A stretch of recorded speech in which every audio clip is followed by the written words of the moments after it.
Schenectady. Oh, you wanna battle Zep, son? I'm glad as heck. Hit you with the boom pow like I'm Adam West. What's up, guys? Welcome back to We Are Venom. My name is Ed.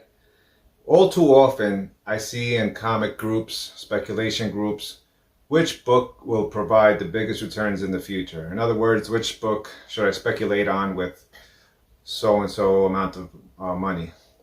And my answer to that question is going to be Lobo. Lobo is a badass dude who is basically DC's version of Wolverine. He's also been compared to Deadpool. Both of those first appearances have done really, really well. And Lobo's first appearance in Omega Man #3 actually has a lot of parallels to Hulk 181. So the first thing I would say is there's plenty of copies. This is not a rare book. There are newsstand editions of this book, but they are probably printed about evenly. But then again, the trick with newsstands is getting them in high grade. That's really the key for newsstands. So, like I said, Hulk 181, New Mutants 98 have tons of supply out there. This book is also very plentiful. The reason I chose this book, though, is because I see Deadpool, Wolverine type of opportunity, exponential growth within this book. And the reason I say that is that if you look at Deadpool, he kind of was a cool character, but he was never a big character until he exploded with the movies. And I believe with the Jason Momoa casting, the same could happen to Lobo overnight. Just completely, become mainstream and one bad dude. Personally, I think he's cooler than Deadpool. He has the same regenerative properties as Deadpool. Actually, he came first because his first appearance was in 1983, and Deadpool came like 7, 8 years later. So he has the regenerative powers. He's super overpowered. He's went toe to toe with Superman, Shazam, and he can kill humans by just spitting through them. A fun fact is he's actually Stan Lee's favorite DC character. What's your favorite DC superhero? DC? Yeah. Even though his original Lobo wasn't like that, there is a book where he kind of takes on this new biker look, and I believe that's also definitely a pickup. It definitely would be cheaper as it came out later, and also a book to keep an eye on. Yeah, because so the similarities to Hulk 181, high print run, Bronze Age key, not so great cover art. I don't like the way the Wolverine with the whiskers and the small ears look like. Wendigo kind of looks, and Hulk looks okay. The red background is nice, but I'm not crazy about either cover. If you being compared to Wolverine and Deadpool, I think bodes really well for the future growth of this book, because like I said, all it will take is a great casting and a movie and done right, and the sky's the limit for this guy. I believe for DC to really take off, they should develop a Lobo and a Damian Wayne, right? Damian Wayne and the Batman Beyond too.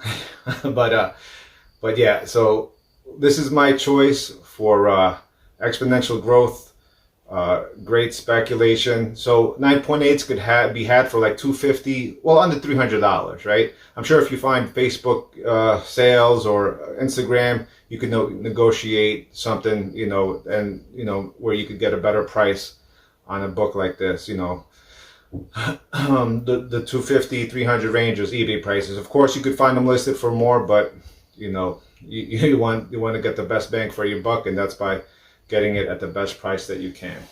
So 2 other books that I would pick for growth would be The Living Tribunal's first appearance. I believe it's Strange Tales 157. 158. 157 is his first cameo appearance. So with the MCU going cosmic, I think The Living Tribunal is going to not have many appearances, but he'll have a few very epic appearances. One being the Trial of Reed Richards and also Infinity Gauntlet. And with those, well, even though Infinity War was already done, you never know. It could, now that you have Wolverine and stuff like that, maybe they redo an Infinity Gauntlet. Highly unlikely, but you never know. But the Living Tribunal is the most powerful being in Marvel Universe, just below the one above all, which is, many people speculate to be Stan Lee in the MCU, in the Marvel Universe, which would make sense, right? But yeah, really cool character. He's basically judge and jury and executioner for all things Marvel.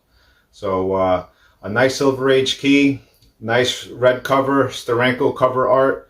There are Pence variants of this. Keep an eye out for this book. You can, very affordable in the lower grades and even mid grades. And the last book, you'll probably notice a theme here, is Strange Tales 138. It's the first appearance of Eternity. He has been mentioned in other books, but this is his first time he appears inside the pages. With, I said again, Marvel going cosmic, he, along with the Living Tribunal, can be, you know, parts of very, very important Marvel lore, which I do believe will be translated into the MCU. Now, I do believe both of these characters are already in the MCU. I know Eternity, he showed up in the Gore the God Butcher movie, even though he was kind of, you know, poorly done, but he wasn't really used to the maximum ability. But he's already in there, and I believe Star-Lord kind of, you know, did an Easter egg in Guardians of the Galaxy too, when he saw Eternity.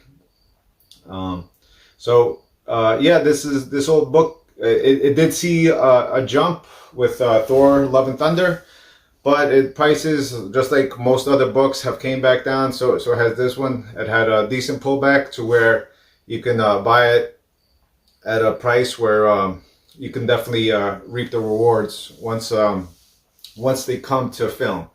But aside from that, I believe these are all solid books on their own. Books that you would not be upset to have, even if, let's say, for whatever reason they didn't make it to the MCU or DCEU or whatever, right? If they never made it to the big screen, you would not regret having these books in your collection, especially if you can get the Pence version of these books. They're rarer. I don't own any. I have one on the way of the Strange Tales 157. I'm sorry, 158. I'm very excited to have that, and it's a nice looking copy. Hopefully you get a nice grade back on it. But that's it for today, guys. My picks on which books to buy. I would say under a $300-400 budget. Thank you, and I'll catch you on the next one. Schenectady. Oh, you wanna battle Zep, son? I'm glad as heck. Hit you with the boom pow like I'm Adam West.